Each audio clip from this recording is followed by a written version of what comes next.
Well, welcome to the steps and spikes patterns trading video series number 3.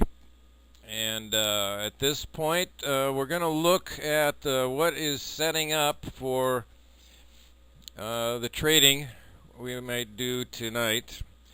And we might actually do some pausing on this, depending on how long I discussed this setup thing. But I think also for anybody who is really interested in using this information, going over it several times perhaps might clarify some of the points that I want to make, and hopefully I won't be too redundant on all of this. Right now, we are in our slow period, and I've put a vertical line in here that has the time and the date, and we're looking at about 4:30 here. As I mentioned, 6 o'clock is our start to action on GMT time. Now, a little note on that additionally, if you read some of the strategies that are used during these lull times, one of them is a squeeze play. And squeeze plays are when you place pending orders over and under a stall period, and you're getting ready for it to go either way with these pending stops mostly. If it goes up, you'll hit your pending stop buy and hopefully carry on with that. And if it goes down, you'll hit your pending stop sell and then carry on with that. Now, most of the guys who use that strategy are also wary of this pre-move, and mostly it's blamed on the Frankfurt group, who opens about an hour or two ahead of the British group, and they for some reason always get it wrong. They always go off on this up move, and then the London guys kick in and they take it the opposite direction.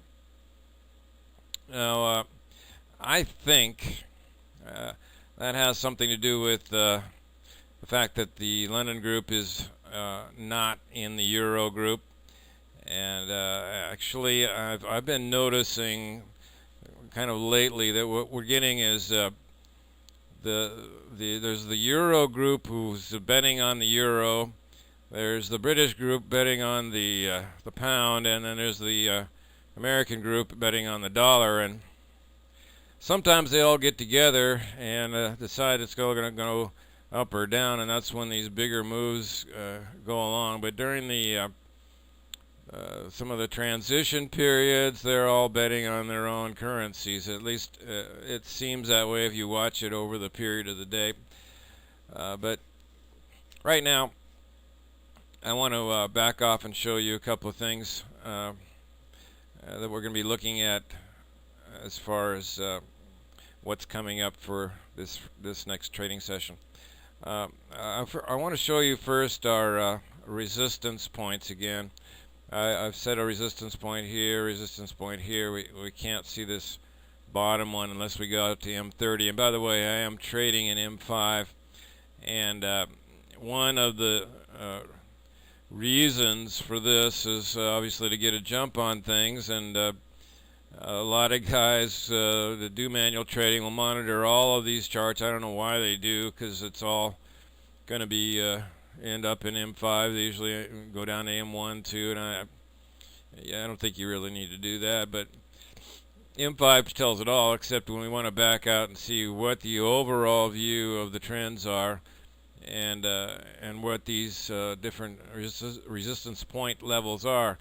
Now, I want to mention two things about this. One of them is you'll notice that these resistance areas are about equally spaced, and these reflect larger steps, and all steps will be spaced based on somewhat on velocity, but there's a common step at each time frame that's around 25 pips. I think somebody calculated that 25 pips on the smaller levels in the M5, M15, and that's just the nature of the market. Sometimes that stretches out a little bit, but these pauses happen about at a fairly even level, and what we get is what we're probably going to get because of this is our next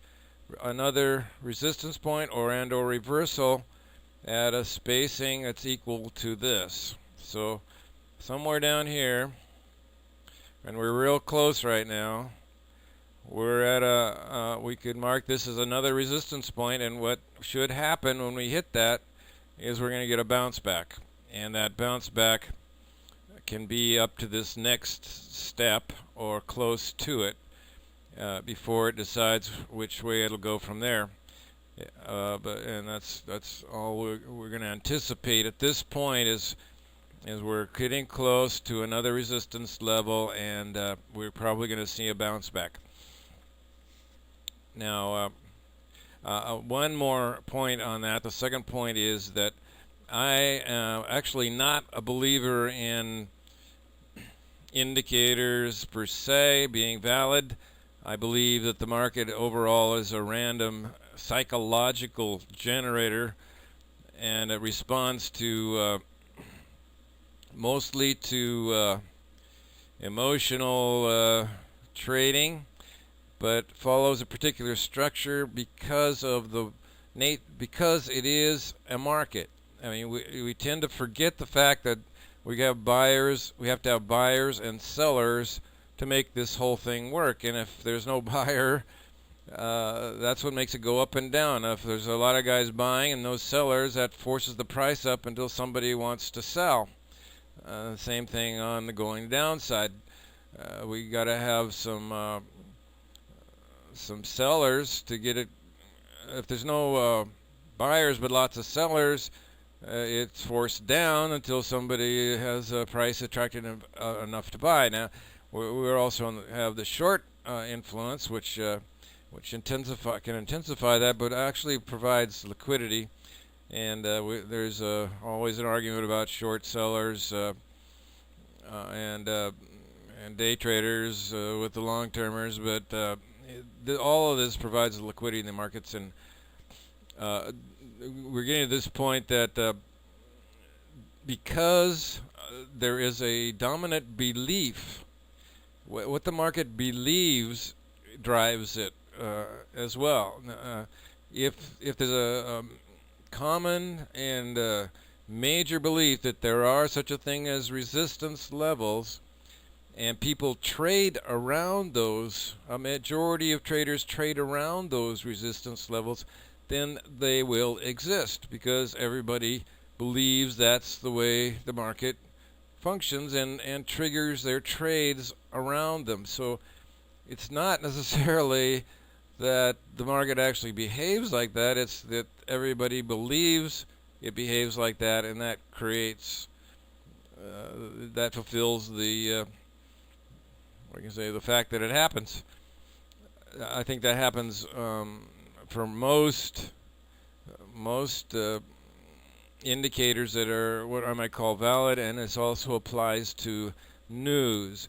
Now, anybody that's fallen victim to the news events like the non-farm payroll on Fridays, you know how news can affect things, and I'm going to talk about that in the next video because I'm out of time on this one. Thank you for watching.